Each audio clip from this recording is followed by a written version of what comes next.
एक किसान अपने गांव की परेशानियों से बहुत दुखी था। किसी ने उसे अपने दुखों के निवारण के लिए बुद्ध की शरण में जाने को कहा। जो कुछ दिनों के लिए यहाँ से कुछ दूर एक गांव में आया है, वह निश्चय ही तुम्हारे सब दुखों का निवारण करेगा। ये सुनकर किसान बड़ी इच्छा से बुद्ध की शरण में गया। ये सोचकर कि बुद्ध उसे उसकी समस्याओं, मानसिक पीड़ा, तनाव और दुखों से मुक्ति दिलाएंगे, वह बुद्ध के पास पहुंचा।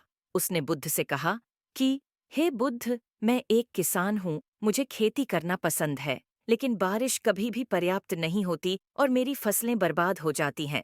पिछले साल मेरे पास खाने के लिए कुछ नहीं था और इस साल भी अत्यधिक बारिश के कारण फसल को बहुत नुकसान हुआ। मेरे पास खाने के लिए पर्याप्त भोजन नहीं है। किसान ने कहा, मैं शादीशुदा हूँ, मेरी पत्नी मेरा ख्याल रखती है, मैं उससे प्यार करता हूँ, लेकिन कभी कभी वह मुझे बहुत परेशान करती है और घर में बहुत क्लेश हो जाता है, जिससे मुझे लगता है कि अच्छा होता अगर वह मेरी जिंदगी में नहीं आती। मेरे भी दो बच्चे हैं। कभी कभी मेरे बच्चे भी मेरा अनादर और अवज्ञा करते हैं, मेरे निर्देशों का पालन नहीं करते। किसान लगातार बुद्ध को अपने दुखमय जीवन के बारे में ऐसी तमाम बातें बता रहा है।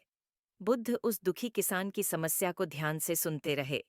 अपनी जिंदगी की सारी परेशानियां बताने के बाद जब उन्हें राहत महसूस हुई, तो वह चुप हो गए। अब उसके पास बताने के लिए कोई और समस्या नहीं बची थी।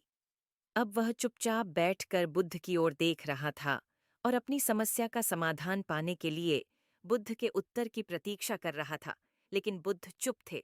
किसान ने फिर कहा, हे बुद्ध, मैं आपकी शरण में आया हूँ, कृपया मेरे जीवन की इन समस्याओं का समाधान करें। बुद्ध ने कहा, मैं तुम्हारी कोई मदद नहीं कर सकता।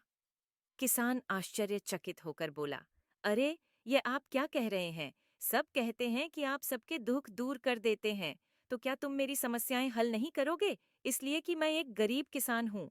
बुद्ध ने कहा, मुश्किलें हर किसी के जीवन में आती हैं। जीवन में दुख और परेशानियां आना स्वाभाविक है। व्यक्ति के जीवन में अक्सर उसके कर्मों के अनुसार परिस्थितियां बदलती रहती हैं, जिससे सुख, दुख, निराशा और क्रोध आता है। नए रिश्तों का बनना, पुराने रिश्तों का बिगड़ना, रिश्तों में मिठास और कड़वाहट, ये सब सामान्य है। यह जीवन का हिस्सा है और यह जीवन का चक्र है। हकीकत तो यह है कि हम सभी के जीवन में 83 प्रकार की कठिनाइयाँ हैं। इन कठिनाइयों का समाधान आप और मैं नहीं कर सकते, कोई नहीं कर सकता। जिंदगी और जिंदगी में बनने वाले रिश्ते स्थिर नहीं होते। एक दिन रिश्तेदार भी चले जाएंगे और जिंदगी भी खत्म हो जाएगी। लेकिन ये समस्याएं वैसे ही रहेंगी जैसे आज आपकी जिंदगी में हैं और कल किसी और की जिंदगी में होंगी। इस पर किसान अपना नियंत्रण खो देता है और क्रोधित हो जाता है और ऊंची आवाज में बुद्ध से कहता है कि हर कोई कहता है कि तुम्हें एक महात्मा, एक सिद्ध पुरुष, एक प्रबुद्ध व्यक्ति होना चाहिए। मैं इस विश्वास के साथ यहाँ आया हूँ कि आप मेरी मदद करेंगे। यदि आप मेरी समस्याएं हल नहीं कर सकते, तो मेरा यहाँ आना व्यर्थ था। हर कोई झूठ बोलता है कि वे समस्याओं का समाधान करते हैं। आपने मेरी एक भी समस्या का समाधान नहीं किया। तुमसे अच्छे तो वह महात्मा हैं जो 2 वर्ष पहले मेरे घर आए थे। उन्होंने मेरे लिए यज्ञ कराया, दान दक्षिणा दिलवाई और मेरे मन को असीम शांति मिली। कुछ सुख भी बढ़े और कुछ दुख भी कम हुए।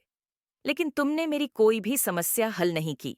तुमने मुझे सीधे तौर पर मना कर दिया। बुद्ध ने कहा, क्या वह सब करने से जीवन के सारे दुख समाप्त हो गए? इतना कुछ करने के बाद भी अब आप इतने परेशान क्यों हैं? अब आप पहले से भी ज्यादा दुखों से घिर गए हैं।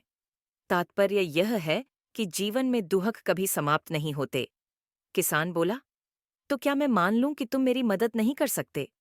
यदि आप ऐसी छोटी छोटी बातों का समाधान नहीं कर सकते, तो आपके उपदेशों का क्या लाभ? बुद्ध ने कहा, मैं तुम्हारी 84वीं समस्या का समाधान तो नहीं कर सकता, लेकिन हाँ, मैं तुम्हारी 84वीं समस्या का समाधान अवश्य कर सकता हूँ। किसान आश्चर्यचकित हो गया और बोला, 84वीं समस्या क्या है बुद्ध?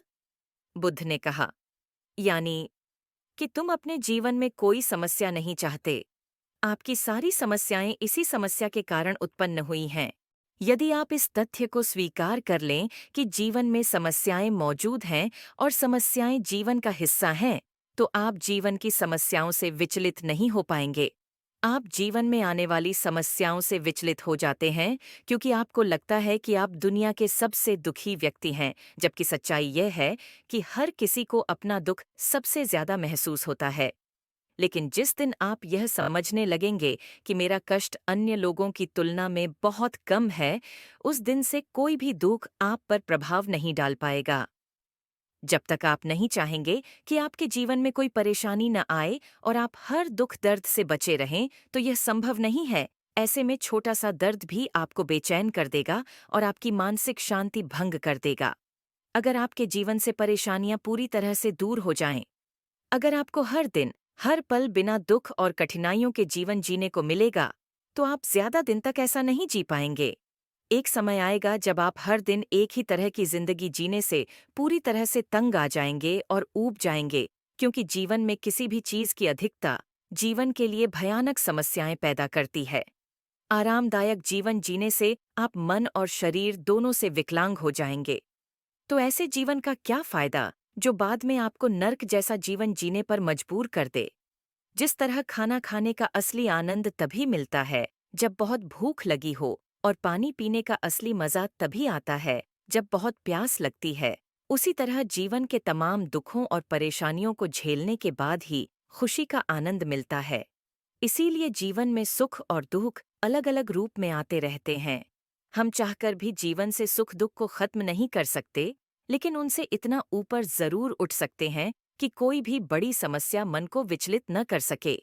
इसके लिए अपने मन को शक्तिशाली बनाएं, धैर्य रखें, प्रतिदिन आध्यात्म का ध्यान करें, ज्ञान बढ़ाओ। यह आपके जीवन की सभी समस्याओं का समाधान है। इसे जीवन की चतुर्मुखी समस्या का समाधान कहा जाता है। महात्मा बुद्ध का यह अद्भुत ज्ञान पाकर किसान संतुष्ट हो गया और उसका मन बिल्कुल हल्का हो गया। मन में जो समस्याएं परेशान कर रही थीं, उनके प्रति जिज्ञासा शांत हो गई। किसान ने अपनी आंखें बंद कर लीं और आनंद का अनुभव करने लगा। किसान को समझ आ गया कि वह अब तक क्या गलती कर रहा था और वह बुद्ध के चरणों में गिर गया। तो दोस्तों, मुझे उम्मीद है कि महात्मा बुद्ध की इस कहानी बुद्ध प्रेरणादायक के माध्यम से आपके जीवन की कई समस्याएं समाप्त हो गई होंगी या कुछ समस्याओं का समाधान मिल गया होगा।